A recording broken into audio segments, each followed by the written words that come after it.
Hello, Santa Barbara and Montecito. My name is Daniel Zia. I'm the founder, CEO, and lead broker associate for Zia Group, powered by eXp Realty. We're based here in Santa Barbara and Montecito, but we cover the entire, or most of the entire central coast of California. We have realtor partners that specialize in all different areas of Ventura County, all different areas of Santa Barbara County. So even though our main hub is here in Santa Barbara and Montecito, if you know anyone looking to buy or sell a home anywhere in these two counties, please do let us know. We're actually the only team that can help that whole kind of stretch of coastline. So we're happy to help any of your friends and family. Now, I'm here to deliver our South Santa Barbara County real estate market update. We are in the month of October in 2025, and I'm going to talk about what's happened year to date in our real estate market and what may be coming up in the next couple of months. Starting off with interest rates, we're hovering in the low sixes. While that's not kind of the fives, which we hoped for this year, we still are hopeful that we're going to see that maybe here in 2026. So we'd expect that to continue to taper down gently. It's been a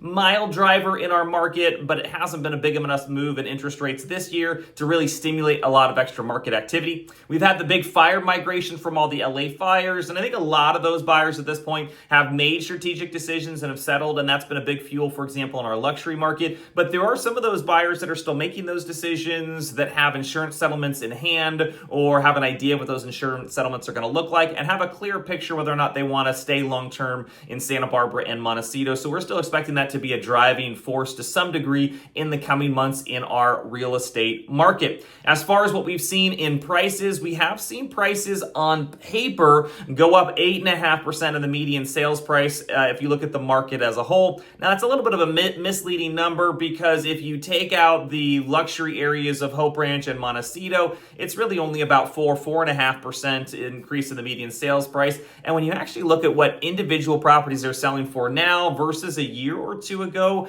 it doesn't seem that different. I mean, the market to me has felt flat, even though we've seen some appreciation on paper. So that's just dangerous if you're a seller and thinking about pricing your home right now. Buyers tend to be very unforgiving if you price even 1, 2, 3% above where you should. And so a lot of times you're looking at comps 6 to 12 months ago, and we're pricing in alignment with those comps rather than factoring in any kind of appreciation. Just something to keep in mind. Now, as far as prices as a whole, we are at a historical high. If you look at the median sales price, again, a lot of that's fueled by that luxury market, but we have definitely surpassed the peak of 2021, and we are in all-time high peak prices. But again, it's a little bit more from a feeling, more of a balanced market than a strong seller's market or a strong buyer's market. I think the way to look at that is it's a great time to transact as you have just enough inventory to meet the buyer demand. So we have a lot of healthy one-on-one negotiations, some multiple offer scenarios when our listings are priced really well, but it's a very kind of nice, mellow-paced real estate market without any kind of frenzy or any kind of desperation. So it's a great time to buy or sell a home at this time right now. Now, the luxury market, like I mentioned, is stimulating a lot of that activity. That $5 million plus market is extremely active still. Maybe not to the degree when we're having all of those fire migration buyers come into the market all at once, but we are still seeing a very strong market. The other thing that is to keep in mind on those prices is when that fire migration does kind of finish out, that's a big factor to fuel our luxury market. Are we going to see any kind of price adjustment on the luxury side when that happens, or are we going to see those prices that have appreciated based on that influx of demand actually stay and retain? We will see. Part of that may depend on whether these LA buyers, when they have settled in Santa Barbara or Montecito, if they stay. That's great. If they stay, we saw that a lot with COVID. A lot of people that relocated to Santa Barbara from the Bay Area and LA, they stayed, and that really had a positive long-term effect on our market. And then eventually some of them missed a bigger city environment and moved back, and we had kind of a migration out to some degree. We lost a percentage of those. So part of it will depend on how many of those we actually retain. And so far, in talking with a lot of people that have come up from the Palisades or Malibu or different LA areas,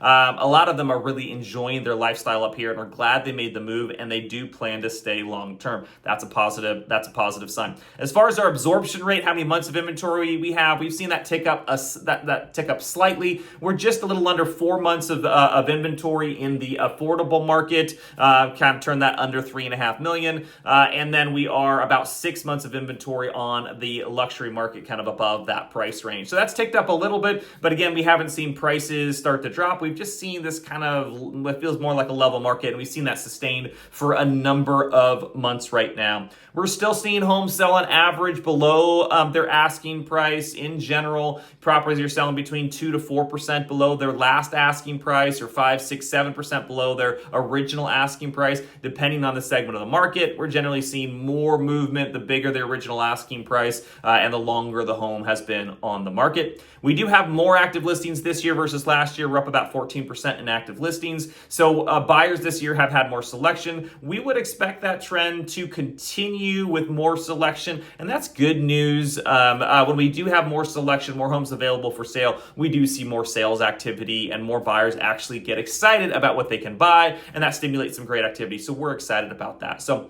going into the end of the year, we're expecting more of the same. This time of year, kind of just seasonally, we see inventory levels constrain a little bit and buyer demand both constrain a little bit, but usually those happen at the same time, which keeps supply, demand, economics consistent, and then both of those go up. Inventory grows every month, peaking in July and August, and buyer demand tends to grow, peaking in July and August. So as far as like when is the best time to get a good deal or to have the most selection, well, as a buyer, you're going to have the most selection late spring or summer. You're also going to have the most competing inventory. So it really balances out. I look at it, there's no good time to buy or sell. It's all pretty consistent across the board. It's all just finding the right situation for your needs. So speaking of which, if you do want a private consultation, we are happy to hear a little bit more about your situation. Real estate is hyper local, and we're still talking kind of broadly about our market. We can talk about very specific price segments, tell you about off-market property. We track about 20% of the inventory that never comes on the market, and we're happy to share that with you. So